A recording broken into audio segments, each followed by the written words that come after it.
I'm back in North Wales in Flintshire, and I'm here for part 2 of the Greenfield Valley series. Remember last time we was looking at the lower cotton mill, and that's just a short distance down there. Today I moved slightly south along the valley, and today we're looking at the Meadow Copper Rolling Mill. Welcome to another explore.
So this is the main factory area as built in 1787, but what you're looking at isn't necessarily the 1787 design. It's been added to quite a lot over the years.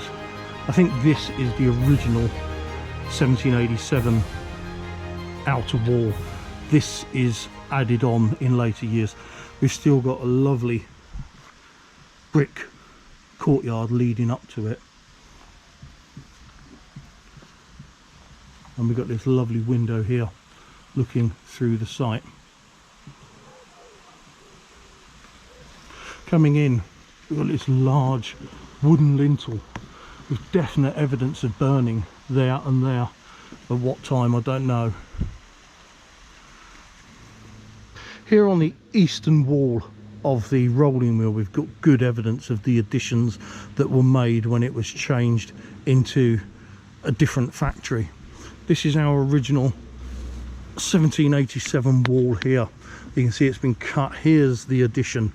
It's clearly, you know, it's a different alignment. Our wall would have originally continued across there. In fact, if I stand here, it would have gone more or less to there.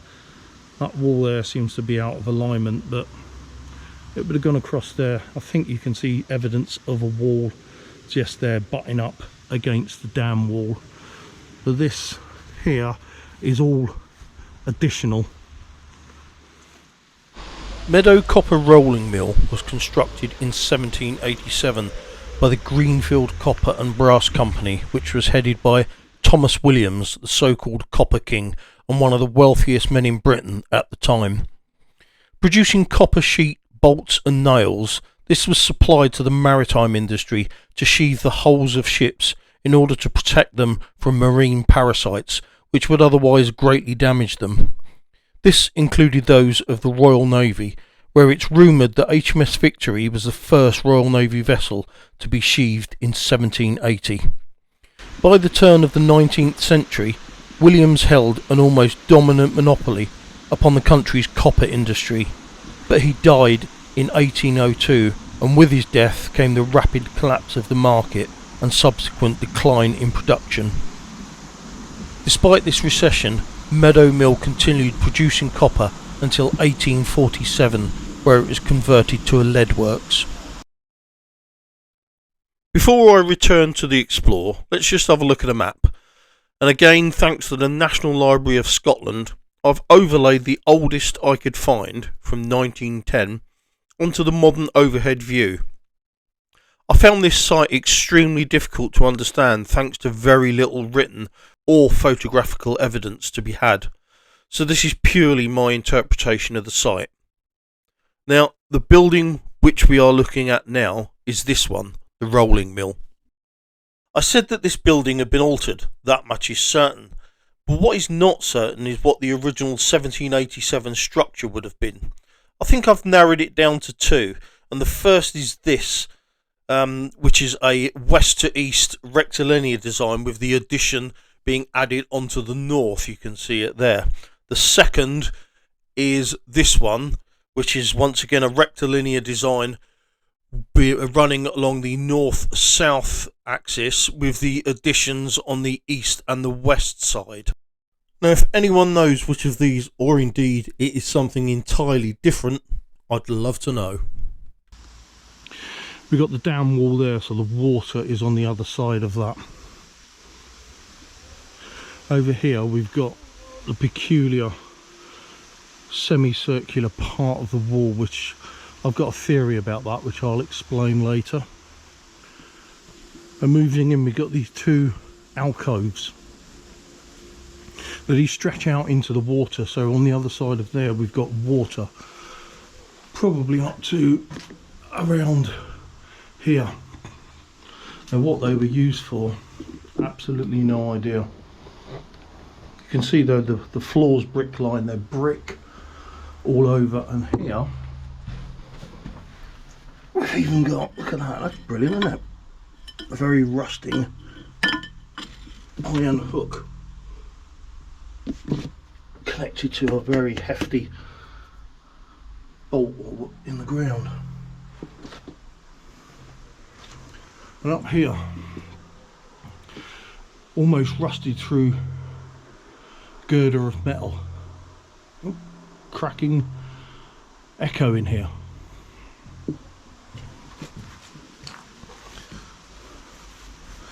We got this has fallen, look.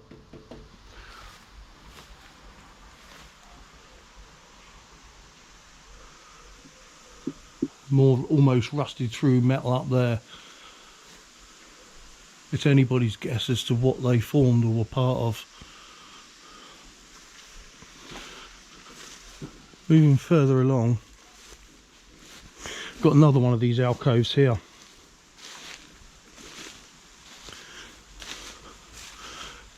Exactly the same, so remember you've got the water behind. And an interesting feature, if you look at these, so like I said before, we've got the brick floor, everything is bricked. But on the edges, it's stone lined, as far as here. The brick starts about here, so we've got from here down to the floor is stone lined, heavy stone as well. You can see on the outside it's stone lined. On the lower area, is that a strengthener because we've got the down wall?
This thing here in the middle, this is quite a recent addition, and this is a commemoration to the former rolling mill that used to be here. So you can see behind this you've got like the roller. This is supposed to commemorate the copper that used to be rolled here, and we've got quite a bit of wording Greenfield Valley. And then we've got all sorts of the ducks, fish, insects. There's Hollywell stream there. I think it's a commemoration of this being the copper rolling mill. Looking at the other side of the mill site, we've got these lovely remains of wooden doors. I don't know how old they are. They're clearly, you know, not over 100 years old, but they look good. They're in a state of decay, and they certainly fit the site. And we've got another one over there. In fact, the amount of wood that still exists on this site, you've got these lovely window frames, wooden window frames with the inserts in the middle, and we've got 1, 2, 3, 4, 6 of these great window frames, and then the lovely door.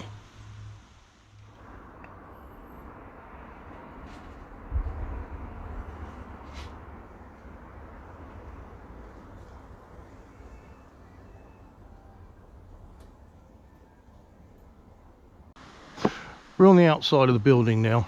Once again, you can see these fantastic wooden window frames, and we're also on the other side of the wooden door. And I've just seen something rather interesting.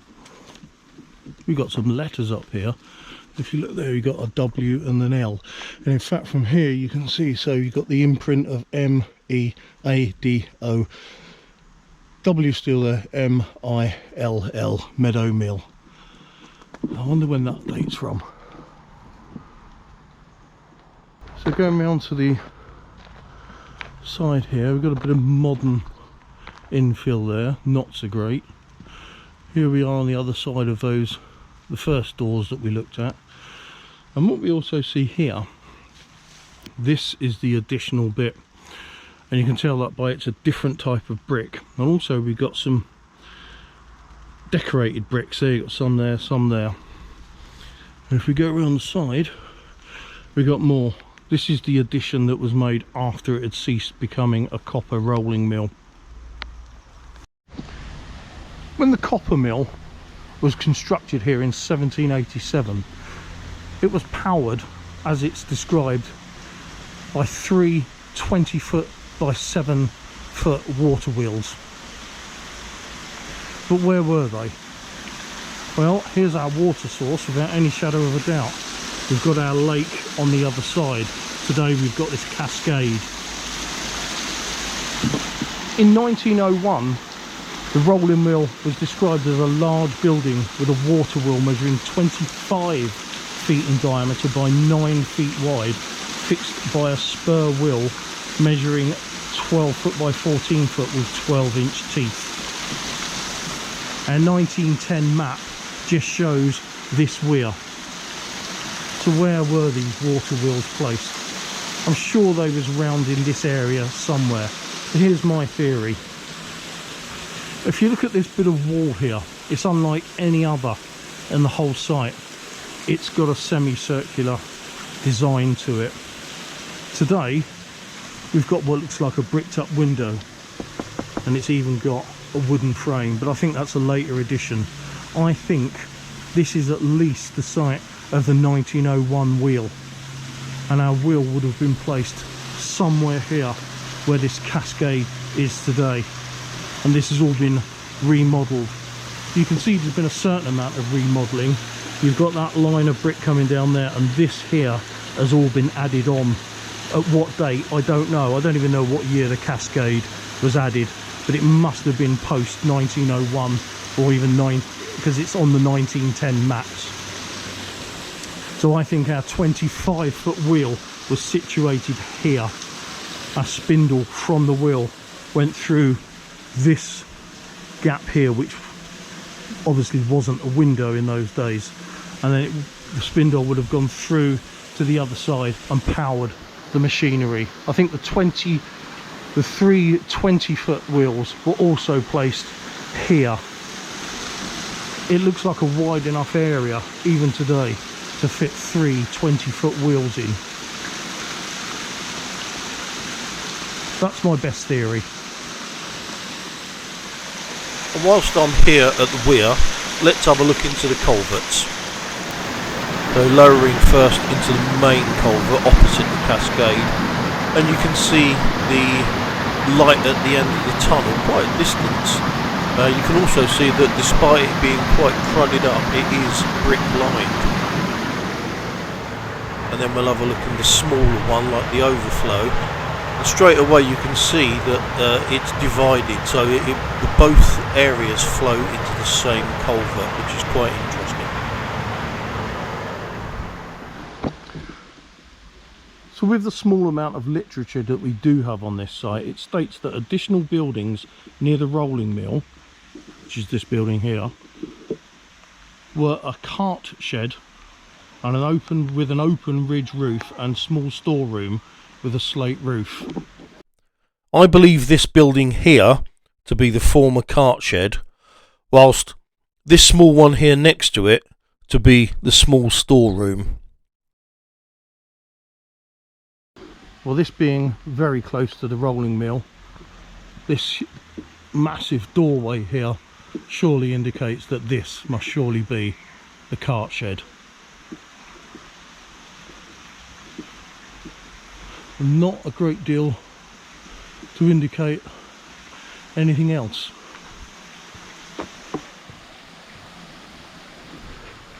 We've got the metalled ground, which will be good for moving carts onto, and obviously our roadway into the site you'd have come from up that direction, so down here.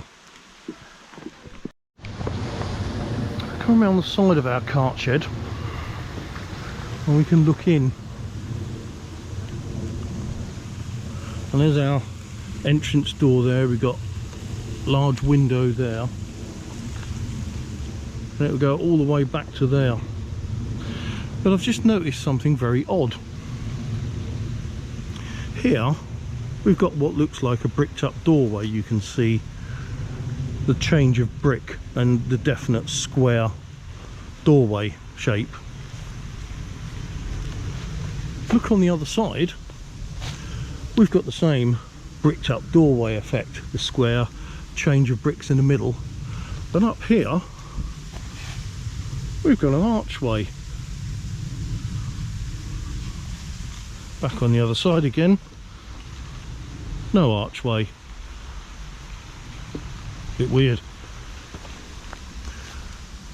Let's move around here a bit. Looking again, that looks like an interesting feature over there. Let's investigate that. Could be watercourse or something. Here we got another bricked up doorway. We've got the archway here. You can see the bricks in the middle, and it'd be interesting to see. Now here we've still got the archway, it goes right through. Something strange going on.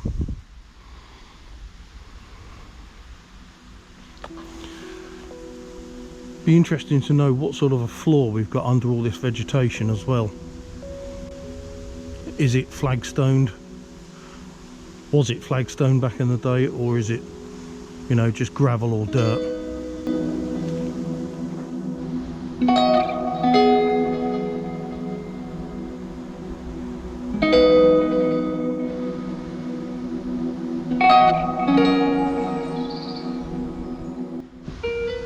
So coming round, we've got this large embankment here, and up there used to run the Holywell to Holywell Junction railway line, and that'll be another part in this series. So let's have a look round here. And it's rather strange that the cart shed ends here. Why did they not just build it onto the embankment wall? Let's move through here. Got a bit of slate down there. Is that part of the roof? It did say that it was a slate roof. This here looks like it was another window area, or, you know, like over we got on that bit there. And then the brickwork ends. Let's have a look at this. So this is the opposite side of the cart shed. We've got another wall here, got a bit of a partition there. That's obviously the wall end that would have gone over there. So what could this be? Now this bit here, we're moving into what's described as a small store area. If you remember when I was over there, it said about the cart shed being situated next to the rolling mill with a small store area next to that. And this area here, I believe, is that. But this, here we go. Now this is interesting, look at this. We've got the remains of an arch here. Whether it fell in or was demolished, there's no remains on the floor. So I would imagine it either fell in a long time ago or was demolished. Doesn't seem to go anywhere, and you can see just there the other side, so it would have gone across there. Ow, just been stung. Got quite a bit of rubble, brickwork and stuff on the floor.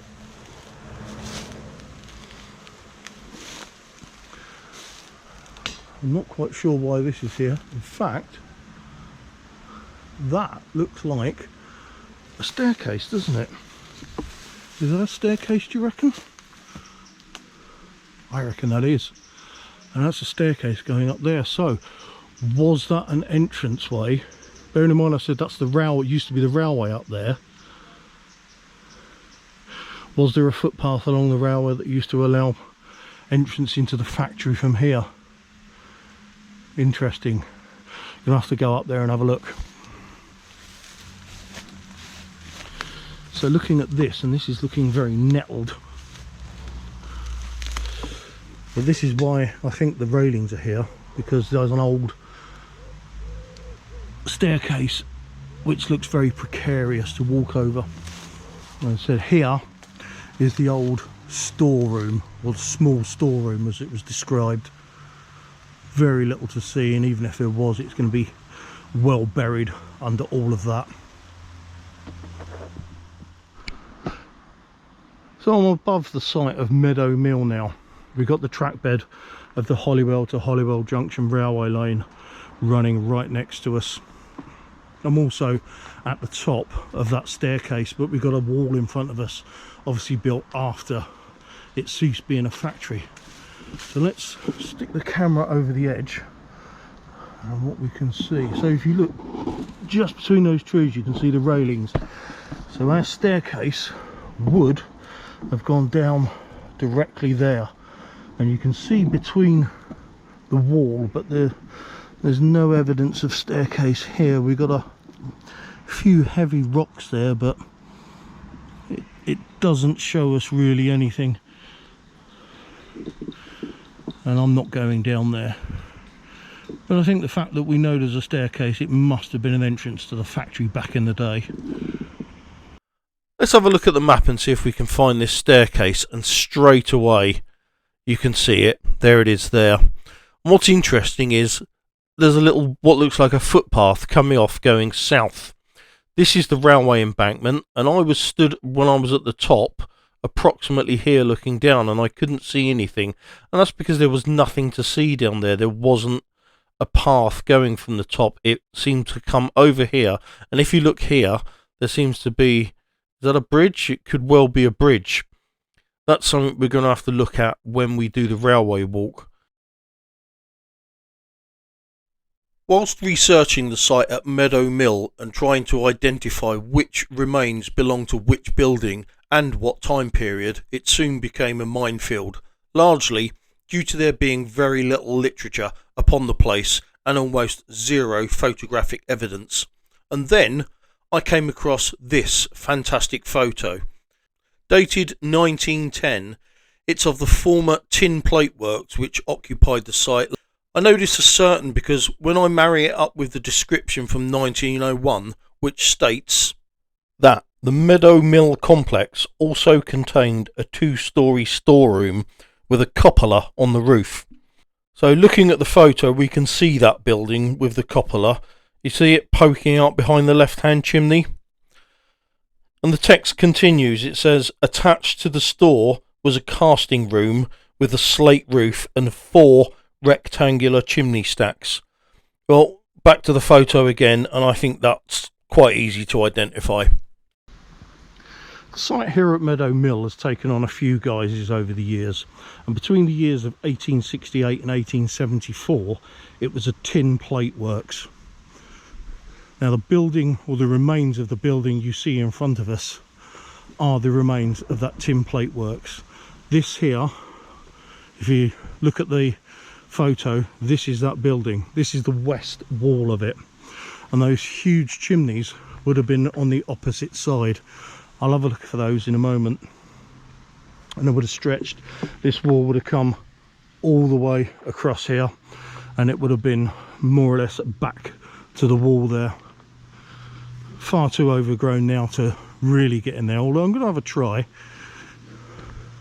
But we can see our factory wall continues over there, and now we're coming up to the opposite side of the river outflow.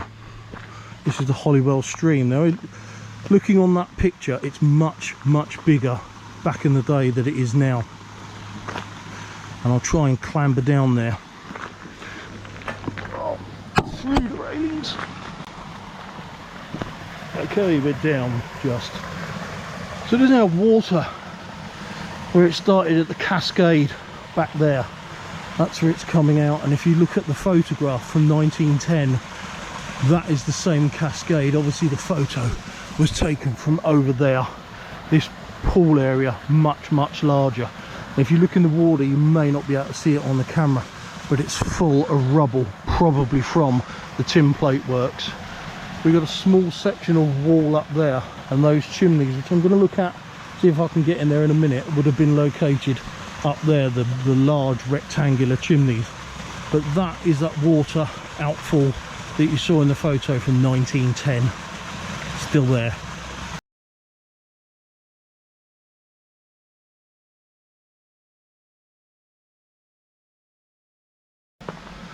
So I'm back up from the water, the river, that's just down there. As I said earlier, our tin plate works would have covered all of this area here. Now, is this a wall? Let's have a look. It's very ivy covered. Indeed it is. There you can see stone in there. That's a wall. That would have been possibly part of it. Now I know there was a chimney here, but I thought the chimney would have been over there. Let's investigate a bit further. Let's get back on the path. Now our wall is still there. Obviously it's years of vegetation. In fact, we've got another wall here. So this will be the north wall of the factory. There you can see it's the same stone as that wall just there, and there's no way I'm going to be able to get in there. I've just moved north from the site. There's the tin plate works wall that I just looked at, but I've just seen these peculiar gates. Now I'm walking towards the site of the lower cotton mill, which was part 1 in this series. But look at these. How weird. Not the sort of things you just plonked in the middle of nowhere. Are they anything to do with the original mill? Are they the original gates? So this is the west wall. I'm on the other side of it from the tin plate works. Our rolling mill building is just through there, through those trees. I've come around here to look for evidence of those 4 big rectangular chimneys, and I can't see anything. We've got quite a few blocked up doorways, and in fact, hello, what's this? Well, we've got, let's move back a bit. Now look at these, and here. Are they blocked up flues? Look at those. There's 4 there.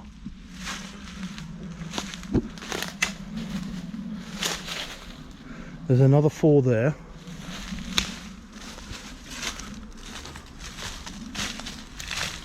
We've got some more here. Only appears to be 2 here.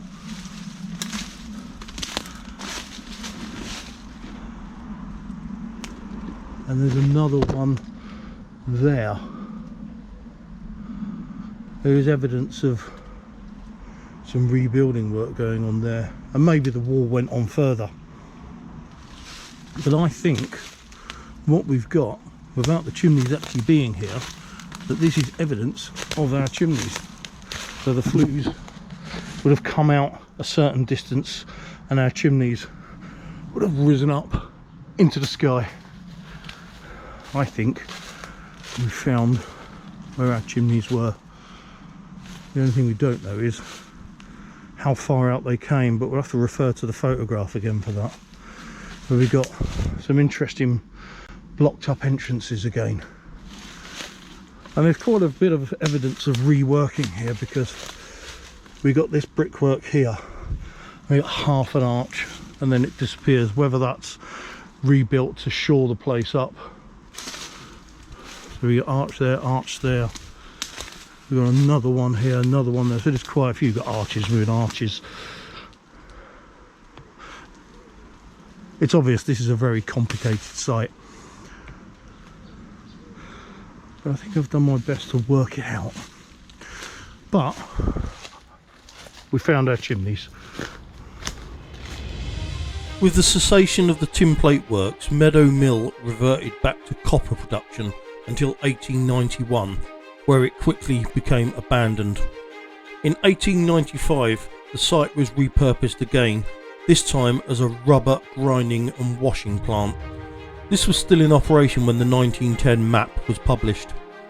In later years, it was used by the local borough council as a coal yard in the 1970s, and then finally in 2003 it was integrated as part of the Greenfield Valley Heritage Park.